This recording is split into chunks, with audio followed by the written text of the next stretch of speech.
Good evening, ladies and gentlemen. Tonight we come to one of the highlights of the Friday night show. Our resident, irrepressible, ever vindictive and writing person, David Wake.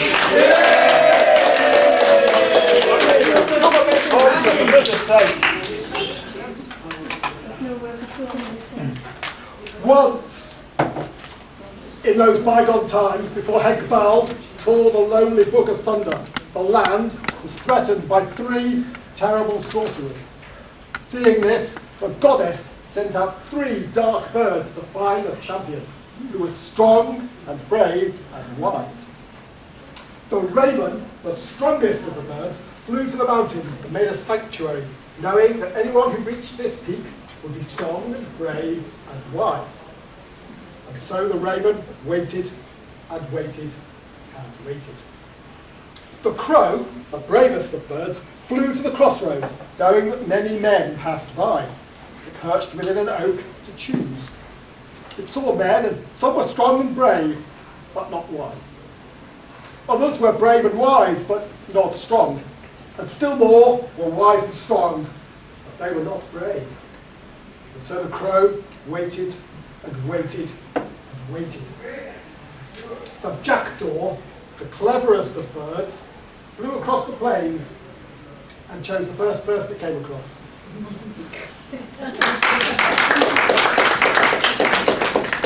I'm not looking at it more down.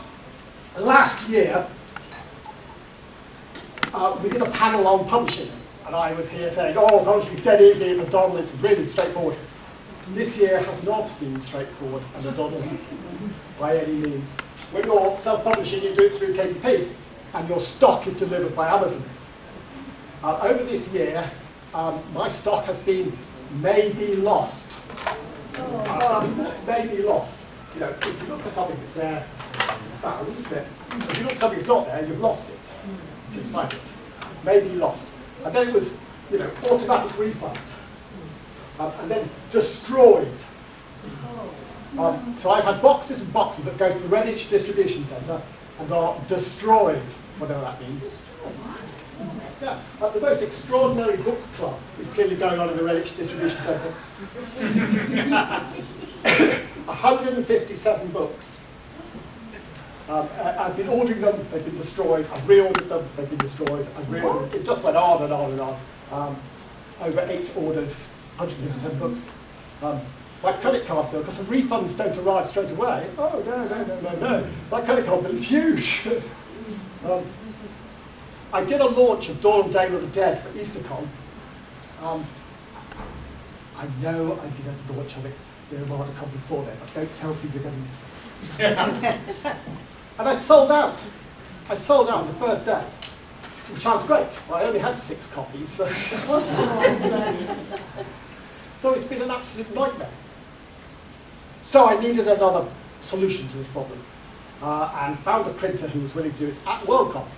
On Worldcon, there's another event where I needed stock and they didn't turn up. And this guy was going around handing his card out, and I thought, I'll give them a go. So I ordered from this printer, and they've arrived.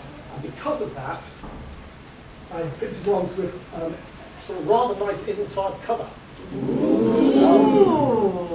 And the Armadacon logo up on the back. Thank you to David Trace. And this is a limited edition numbered set of copies. So this one is number 20. So should we do a little reading?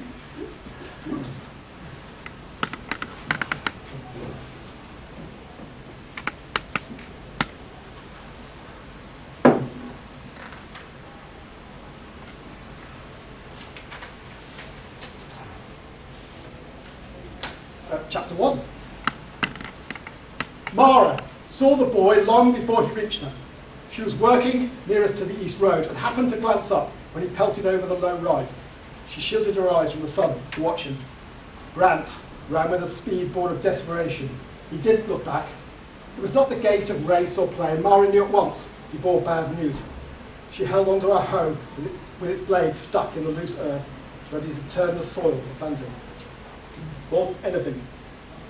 She wished to stretch the piece for as long as the distance within her and the message would allow. The month had been hard with all the extra chores in the fields, now that there were so few of them, and the tide would be difficult.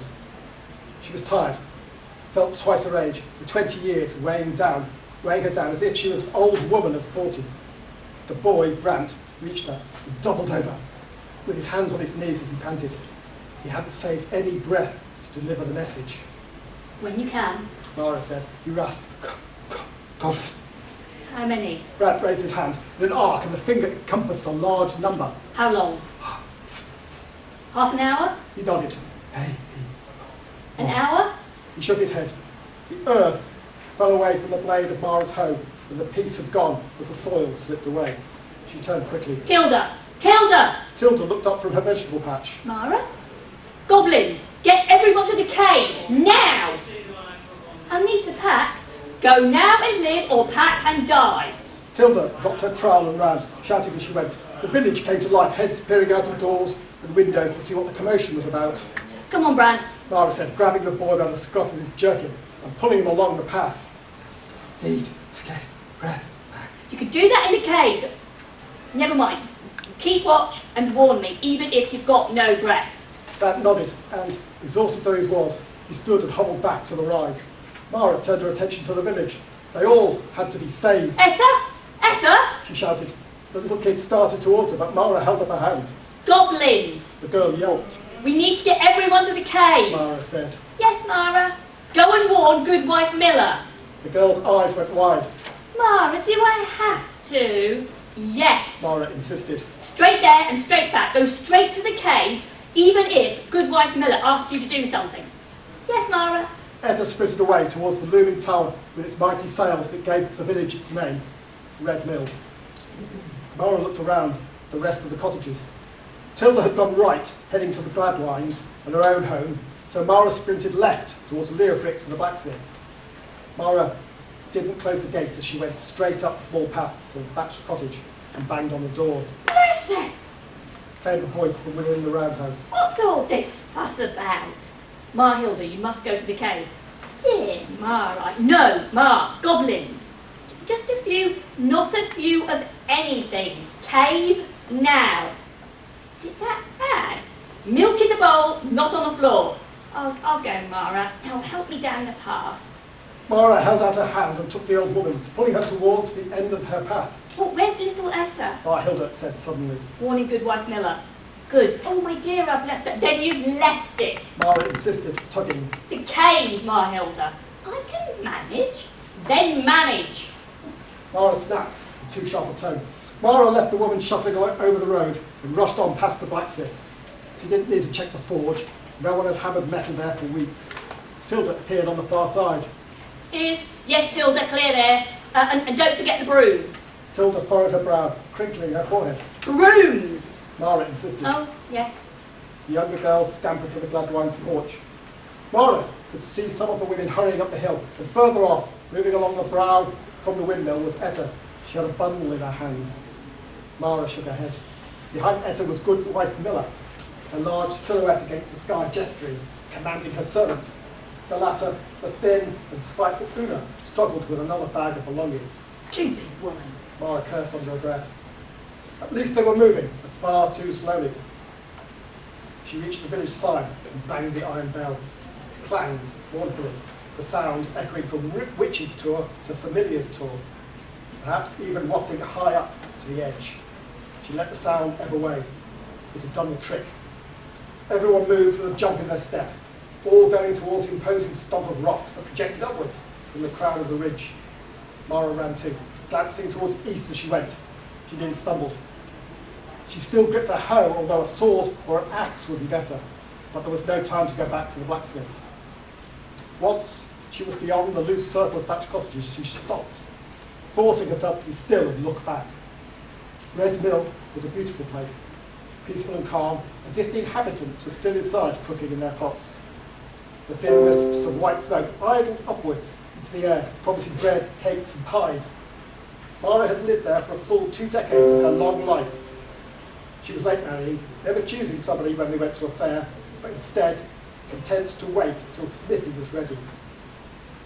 She spotted brant, running through the heather. Rather than make his way towards her, his route cut the corner, going directly to the rocks. They were out of time. But he was the last to thank the goddess. Except, across the road, up the hill, and hidden in the trees was a cottage, set away from the other houses. Wise woman. Mara said, hesitating. They hadn't all been warned. She'd forgotten someone. Mara took a step down the path, back to the village.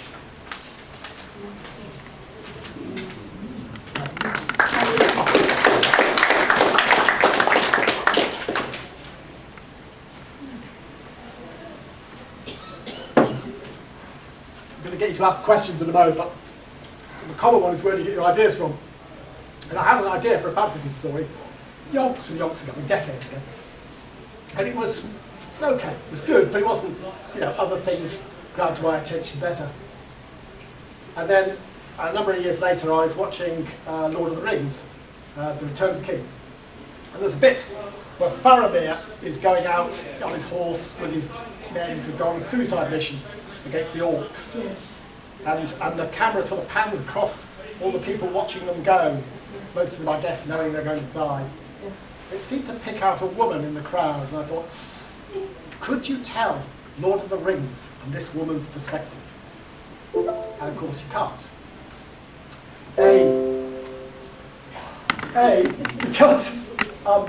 Because Tolkien's estate will sue you.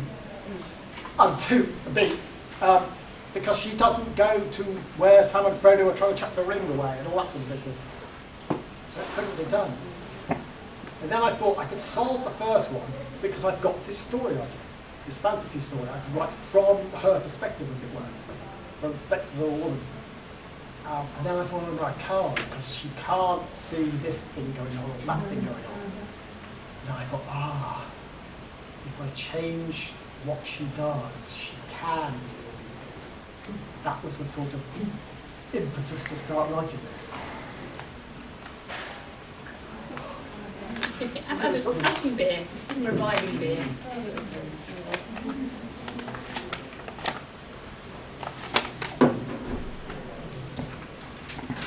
So, the villagers have all hidden in a cave because the goblins are coming. And Mara's looking out. A figure in the clearing, a billy. It stood nearly 4 feet high, strong and lean, as it sniffed the air with its snout. Its sharp eyes peered about from under the brow ridges of its forehead. It had that shimmering, translucent, pale green skin that betrayed its reptilian origin, and otherwise it was like a misshapen boy. It tasted the air with its flickering, forked tongue, and then its vocal sacs vibrated to make a long, low croak. It wasn't the first time that Mara had seen a goblin. 8 summers back, there had been Master Miller's thrall, a mere stump of a yearling, and he'd been trained to work in the garden, to fetch and carry, and even to serve in the house. The gang, Tom, Escamara, Tilda, and Littletta, had shouted at the thing when it had been chained up in the porch, and they'd thrown stones at it until Master Miller had chased them away. "Don't you know how much these things cost?" Master Miller had shouted, and indeed, they were often amazed by the man's knowledge of prices. The goblin had grown, but unfortunately for Master Miller, the investment, the creature had gone to hog. They had hoped it would be strong and turn a grindstone when the wind died, but instead they had to keep it indoors more and more, a trickster, hidden from prying eyes. It became more a pet or a servant than livestock, until one night, when it had attacked the old retainer, clawed at the man's eyes and run off. No one could understand it, for it had been beaten many times before and not reacted so. A great bell had been rung. The villagers came out with clubs and pitchforks to hunt the monster. Even the children ran and searched. Ma Hilda had served rosehip tea and sticky apples, and the grown-ups had drunk cider and good wife Frida's beer. It was a day off, something of a sport. They'd ferreted among the outhouses and down by the reeds and the river, grubbed in the bushes, and got as far as the woods, nearly to Wraithwood. But the wicked creature had, everyone said, it was surely leagues away by now. So it had come as a shock when Mara had stumbled across it hiding in the stable. She'd been alone, frozen to the spot in terror, as the vile animal had stared up at her from amongst the filth and straw with its unholy, pitch-dark eyes. It had chittered, and then its giant head lolling on its bony shoulders, it had spoken in that croaking semblance of a voice. Mara, Mara, Mara, help me, I beg you, help me. She couldn't breathe. Kill me, Mara, it had said, as it reached out with its claws, jerking in spasms as it did so. Kill me. And then the men had burst in and spiked it like a pig. Mara awoke the next day screaming from a dream, and the next, and the next, until finally her parents had taken her to see the witch. That might seem a trick though.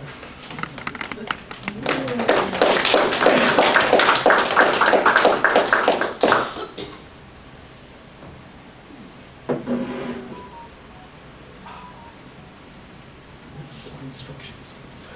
In the book, I wanted to put a board game in, and I don't know if people remember it. I brought it along and tested it at Armadacon. It was at Armadacon that someone, well, Julie Walsh, came up with the idea of flipping the bowls upside down. We've got a Armadacon game competition this year. And Armadacon is an anagram of something. You need to work that out.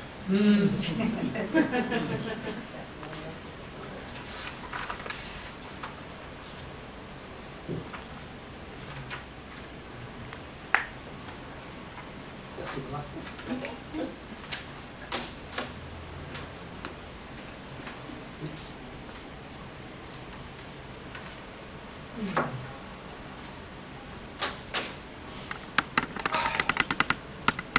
They've been hiding in the cave for a while. It appears that the goblins have disappeared. Mara stepped past Tilda. Out on the plateau, she could feel the heat and saw at once the great bonfires dotted in a loose circle below. The thatch had caught, flames crackling and roaring as the buildings were turned into chimneys. To one side, further off, the windmill sails flared as the gutted stone building threatened to tumble in on itself. They were finished. Red Mill went on disappearing before her. Mara wasn't sure how long she stood there, her limbs heavy and immobile, as she simply stared. Heartbeat, eternity. Tilda was standing next to her, Annetta, Grant, and then Mar Wyatt and Mar Leofric. By the mages. Mar Wyatt said, and she grabbed Mara's dress. We must form a chain. Pass buckets. Mama, Mara said. it is all done. Mara, surely. Mar Wyatt crumpled the linen in a fist as she tugged at her foster child's clothes. But then, where it was obvious, she let go. It was a foolish, futile gesture. Mar Wyatt, in a foolish, futile gesture, Mar Wyatt smoothed the material she'd crumpled, stroking Mara as she did so. Hush now, hush, the witch had said. The rest of the village filed out from the hiding place, and when they saw, they stood silently. No one spoke. There was no need of nothing to say, except for Goodwife Miller. My mill! My husband's mill! The woman pulled at her own garments and threw herself to the ground. For once, her hysterics were in step with the calamity. Why couldn't any of you say my husband's mill? Goodwife Miller continued. You hid like cowards. Why didn't you do something? Why did you listen to the orphan and hide? It was for the best. Mara mumbled. But why couldn't that evil witch up on the hill have done something? She's a wise woman. Mara corrected. She's a witch. Goodwife Miller shouted. But she's still part of the village. We give her food. She should have saved us. Melkina! Leaving the others behind, Mara ran as fast as she could down the hill, between the burning buildings, and then onwards up the hill to the trees beyond. Somewhere, a dark bird called out.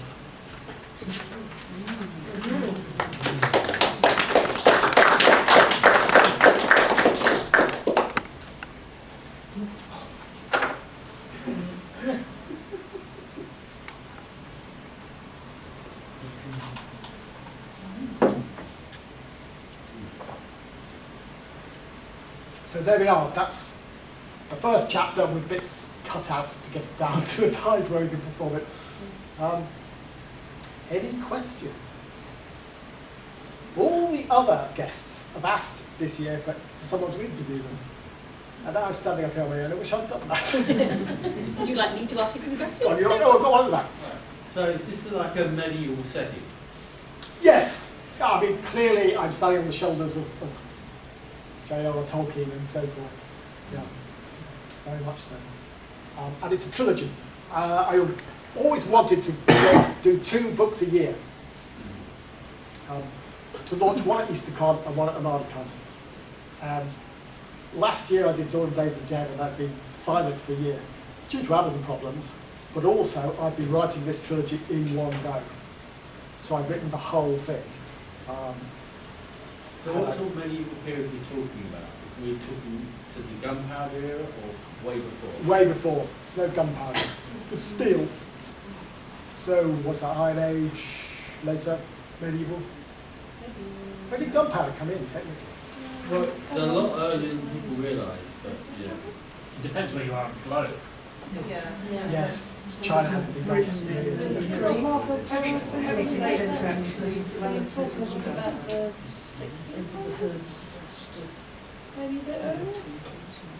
Oh, it's certainly around in the 15th. Yeah, I'm quite sure. I'm thinking late 14th at least. Late 14th, so yeah. Earlier in the 14th. Yeah, I've just been watching Rings of Power, in Lord of the Rings, Rings of Power, which is a bit shambolic. But there's so many explosions in their battle scenes. Those lobbing great big balls of fire hit the ground and explode. And you think, what is that supposed to be? So it's pre-gunpowder, but I suppose you'd have to say post-Roman. Yeah? My question is, does she get to learn to throw fireballs? What kind of magic is that? Ah, that's a good question. I don't like high magic where there's a lot of fireballs and all the rest of it. I find that's a bit too much like a role-playing game and becomes unrealistic. And you've got to really think all of that stuff through. Otherwise, you know, if you've got a teleport spell and you want to take a ring to Mount Doom, ping, done. So yes, it has some magic in it, but it's very low level and of a particular type. So the witch has some powers, but not ridiculous ones. She can't fly on a broomstick. Does that help? Is she more of a wise woman than a witch? Yes. Yes. Because that's interesting, because an awful, I mean, going back into history, a lot of women who are considered wise, and quite a few of them midwives, they were persecuted for their skills, you know, because they have the knowledge of, say, plants to use as medication. So it's interesting, you've got both in the same phrase, wise woman and witch, and you can see that one is, you know, she helps it, and the other one's evil. That's exactly something I've riffed on. Yeah. So she is a wise woman, but people call her a witch. Yeah. And the witches are persecuted. Wise women are not, but it depends when you fall out with them. I really wanted to do women's experience in war because most tales are heroic people going off with. I read all the Conan the Barbarian books, the Monty Howell ones. I enjoyed them, but they're all end with a bloke with too many muscles bashing something with a sword. Yeah. Or sometimes, great innovation from the writer, it's a battle axe. And I think if you have a female protagonist, the violence option is not as straightforward to use. So she has to be cleverer, and I think that makes a better story. Yeah. Does that make it harder to write? Yes, it's more of a challenge because you can't just go and Conan hit him with a sword and he died. Yeah? So is this more like Jabberwocky type setting? As in the Monty Python? Yeah, no, you're probably right, yes. All the Monty Pythons, it doesn't have jokes in like Monty Python, but all of theirs, like Holy Grail and Time Bandits, history's dirty and Yeah. messy and realistic, isn't it? I think that's It's early and grimy and realistic and people dying of the common cold. yeah. Nice. I did a talk at Redemption on this very subject. They wanted to do something about female protagonists in fiction, and they asked me to be on the panel with 2 other women, and I thought, well, I'm going to be the butt of all the jokes, but that's fine, you know, I can do that well. And as I went up to the room, someone intercepted me and said, the other 2 have had to drop out, do you mind doing it on your own? And somebody hits you like you go, yes, yes, of course, all hands on deck, I'm going to cope with it. And I went into the room, and they had, it was like this, but it was all office chairs. So they'd all been moved around. I don't know why they had office chairs in the room. So I weaved my way through, got to the place where the table was, and I could sit down and start doing it. And I suddenly looked back at the audience, and they were all women. All of them, except one bloke who very wisely had stood by the door. And I realised at that moment that I was going to have to spend an hour mansplaining feminism to a room full of women. And I was going to get lynched. But that was the talk about my theory that female protagonists make for more interesting stories. And then, of course, somebody goes, but Red Sonja could use a sword. Yes, that's not quite the point. Go on. I was going to say, well, as a woman myself, I think you're completely entitled to just talk about women in fiction. I think it should be everybody in fiction. But, I mean, my technique as someone trying to, even my books are like mostly male with a few female protagonists. So it is a man's role. But what I did was to kind of reverse the changes, make the character female by default, and have to have a reason to make them male. And that's how because I found the lack of diversity in female characters a bit frustrating. And so have you consciously done that, or did you just, I mean, I know you explained the premise, but when you're writing other characters around Mara, did you take that? I think when you're writing a character, you start with yourself, don't you? Then you make changes. So I think it's natural. If you're a woman, you will sit down and write a female character first. Because you start with yourself, and then you think, well, I can't fill this entire novel with clones of myself. I have to have somebody slightly different. But if you're writing something that's historically based, you have sometimes a problem, because females have not had such a good life as men have had because of sexism. I remember in a writer's workshop, one of the people was writing this thing about 2 teenage girls. One was in ancient Greece, and one was in modern day Rome. They were going to be connected later on in the book. And the modern day girl was quite exciting, and those sort of sections worked. But the ancient Greek ones didn't work, despite the fact that her research was so good. It was really good and it was well written, but it just didn't come alive. And it took us quite a number of sessions to work out why. Because it was realistic. This young girl was a teenager, was not allowed to leave the house, could only visit some people with a chaperone, but not other people, and had nothing but household chores to do. So her life was very, very boring, and that makes for a boring book. So I think there is an issue with making exciting female characters set in history if you're going to be realistic. Oh, yes? Since your book, roughly speaking, is early 14th century, even at that time, even though you've got a village, somewhere nearby there has to be the Lord of the Manor, because he runs the village. Is there a Lord of the Manor in your book? There isn't a Lord of the Manor, but there are high-ups that get met later on in the book, yes. The tithe, yes. This village is sort of on, well, it's very near, literally the edge. There's a great big cliff just to the south of it. So it's not at the centre of civilization by any means. It's on the periphery. Periphery, yeah. When you do your intro, you mentioned about the game that you brought about must be about 4 years ago now or something like that. Maybe more than that. Yeah. I lose track. How you mentioned that? Is that integral or just to the story, or obviously it's involved? I was wondering how. It's not integral in the sense that they don't solve a problem by playing a board game, but it is used as a metaphor.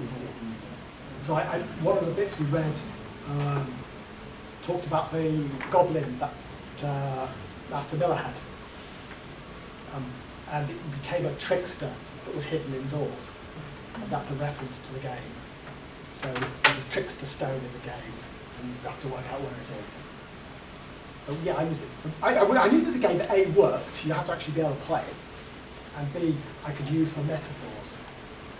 So you can say that person's got many stones in his cup. Would be an expression you could use. Okay, sorry, another question is, if it's low magic, would it be dragons?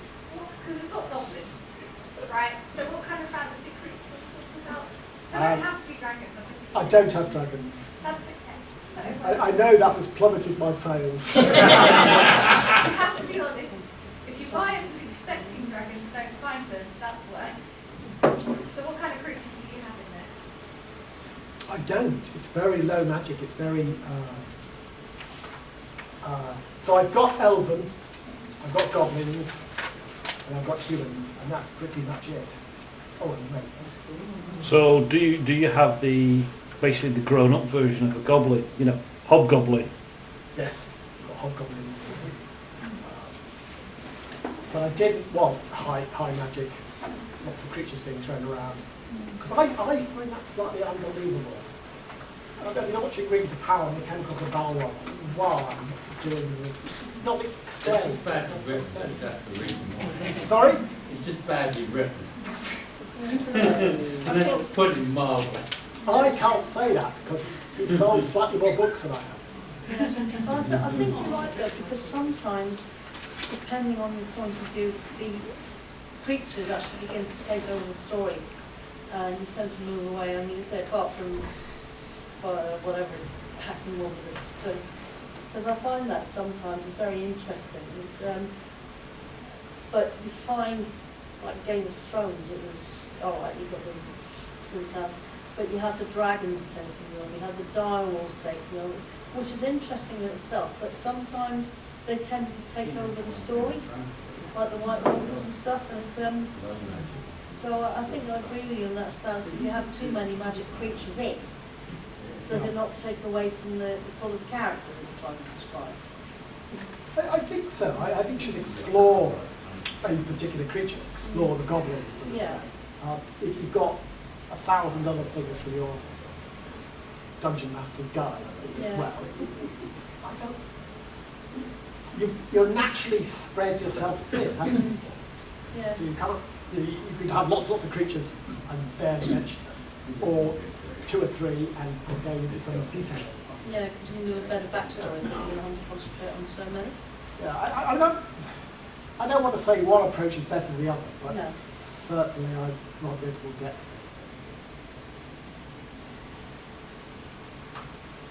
Yeah.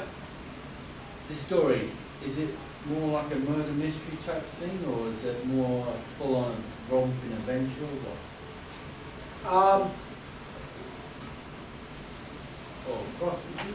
The second book has a murder mystery in it. And when is the second book coming out then? Well, I've written them all. So I've just got to sort out a cover, do another scan through to spot any typos and things, and then it should be ready to go. So do I publish this for EasterCon and then the last book for Armadacon, or do I go quicker than that? I'm not sure. Well, I'll ask the audience. How fast should I publish them? How fast do you like books coming out in a series? always leave the audience wanting more. I think, But don't leave it too late. no, I wouldn't. Let people read the first one first and let it spread round. Give it time, and then get the next. Then in theory you've got the audience hooked for round 2. I mean, traditionally, you write 7 books, promise the great 8th book, and don't do it. I wonder who that is. Patrick Rothfuss did, 2 books and hasn't done the 3rd. Starting the pandemic, I wrote this fantasy trilogy, and I've been writing another fantasy trilogy with a friend of mine, which has dragons in it. So I've written 2 trilogies at the same time, which is hard work. I don't recommend it. You don't get the story mixed up. To give a very different tone. Yeah.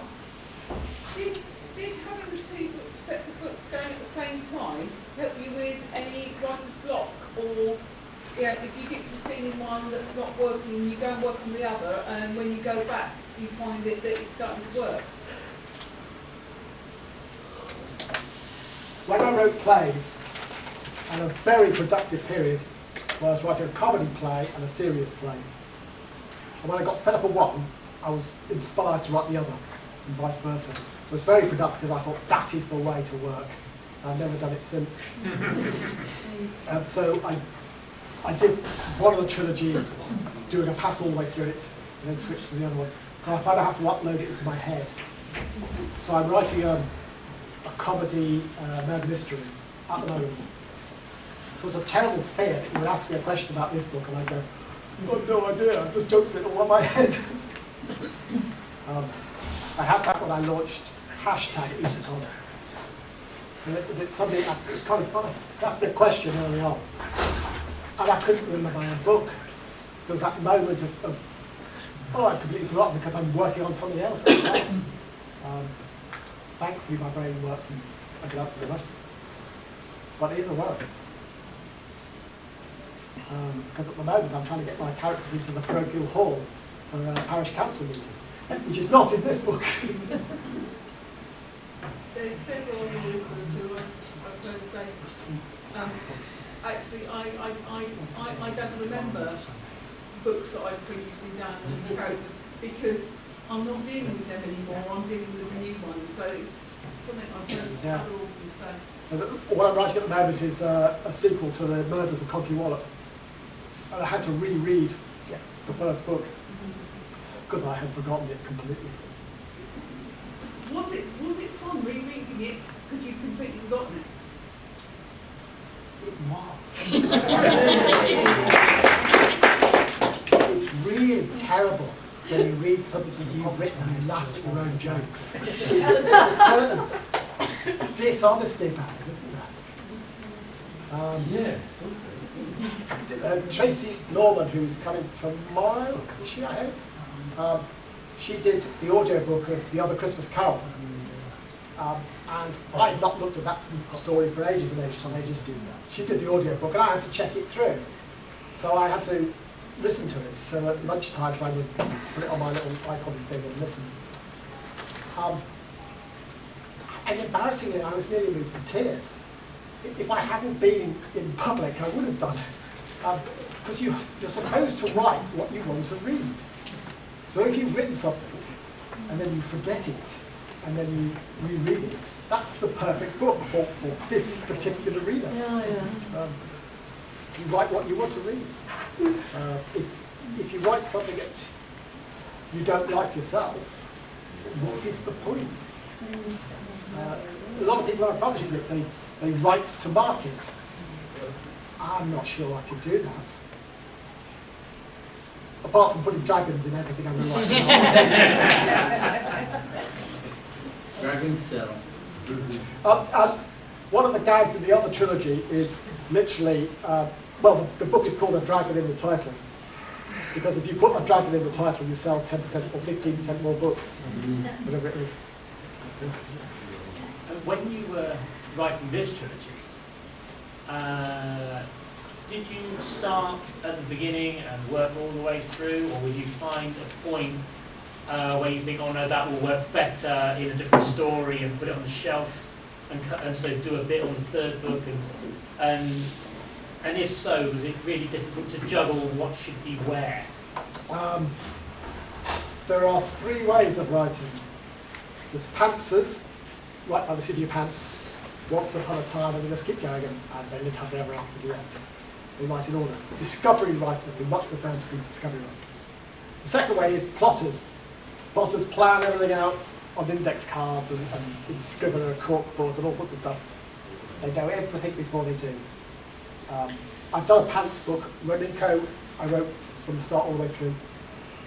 The Other Christmas Carol is what I planned for 27 days solid on a single A4 sheet of paper, and then it just wrote itself. Unfortunately, I'm the 3rd type of writer now, which is a puzzler. A puzzler writes random stuff and then tries to fit it all together. So if I'm inspired to write the car chase, there's no car chase in this, I'll just write it. And then later on I have to work out how to get to it and all the rest of it. So it's basically storytelling by Tetris. Tetris, yeah. I mean, it's a jigsaw puzzle. You puzzle it together. But you can change your jigsaw pieces. But that must be harder with a trilogy that's got to form a coherent sort of plot. Yes, that's part of why I wanted to write the whole thing in one go. So that I'm writing book 3 and think, oh, this is a good idea. I have to go back to the start, book 1, put that in. So really, it's not one book, it's 3. One go. Dave, how many times did you have to go back to the start and go, I'm going to put this in here, and then toodle through the entire set? I've no idea. Because it's word process, isn't it? The word draft, this is the 3rd draft of the book or whatever, it's meaningless. You just chunk away and change stuff and randomly. When I worked in computer science research, I became very interested in how writers write stuff. So I went to SF conventions, I talked to every single writer about what software they used. And it was incredibly dull. I never did anything with the information I gathered because, I use Word. I just type. Useless. The only interesting person was Brian Aldiss, because he said he wrote on a typewriter at that stage, I think, and he'd used different coloured paper. He read a sequence of paper, I don't know, red, orange, yellow, green, possibly, and white was certainly one of those ones. And so if you took a white tether sheet of paper, he'd retype it, rewrite it, and he'd do it on yellow paper. And he said he loved the way the pile of paper grew on his desk, and how it was beautifully layered, like a geological record, all the different coloured pages. You could see how far he'd got with this bit because of what colour it was. That was fascinating. Not something I would do, type it, can you imagine that? With a typewriter. Talking geological ages, when did you start?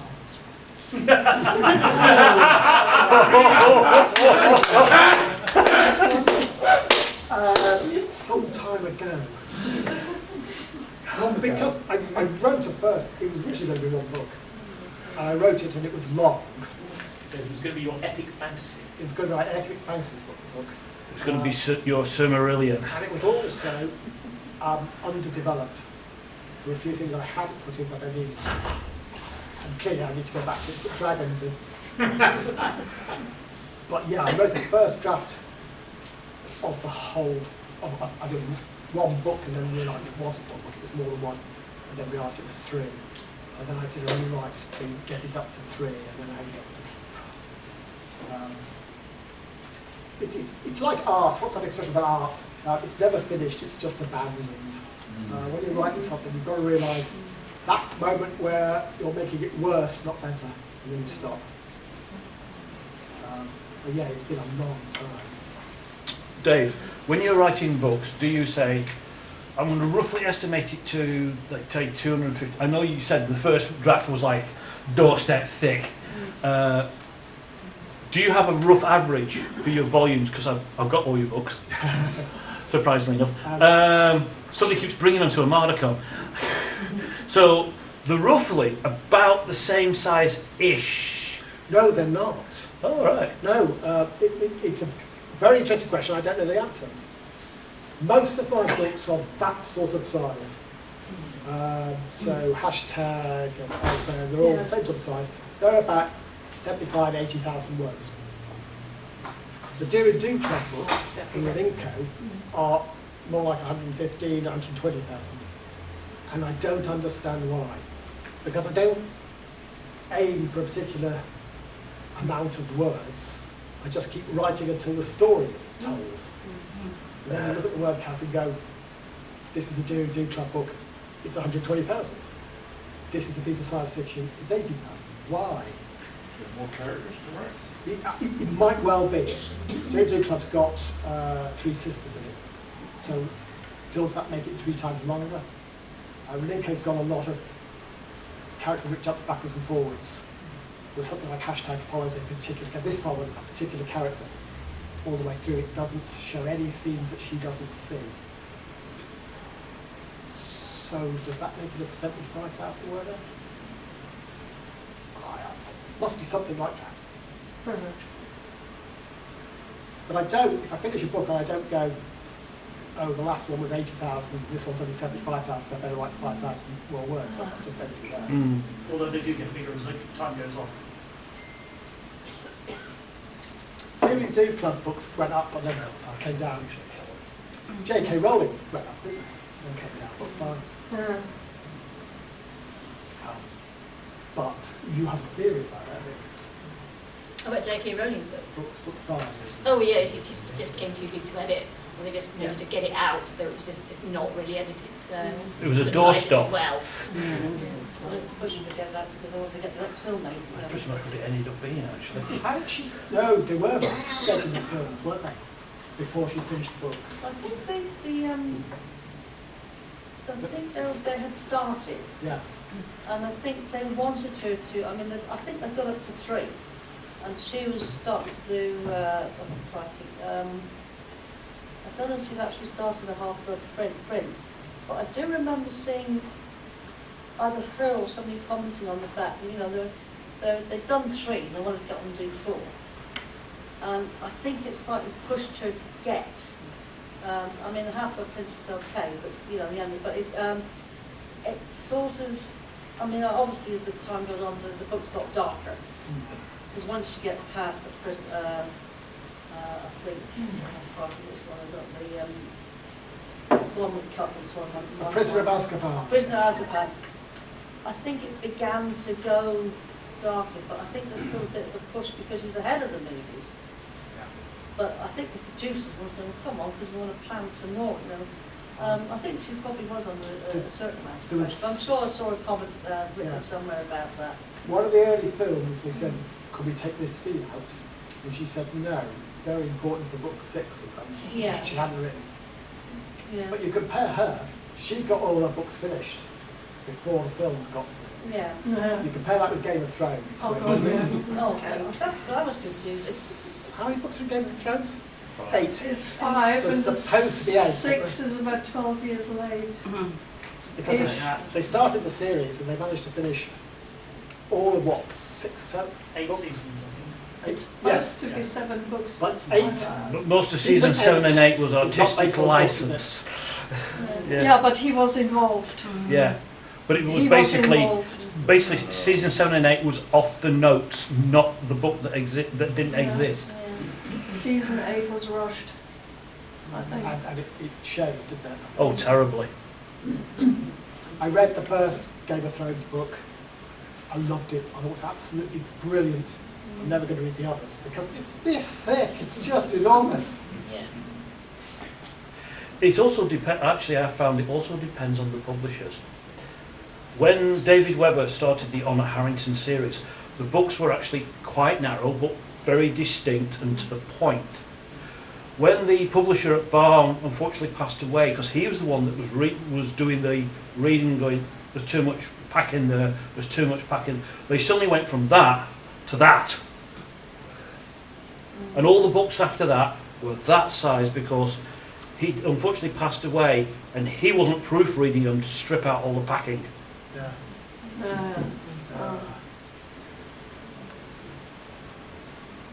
Right, if there's no more questions, I can sign books and sell them. I'm just thinking about, and they said in the 1920s, and they've got something about food rock. Oh yeah. When do you ever put food?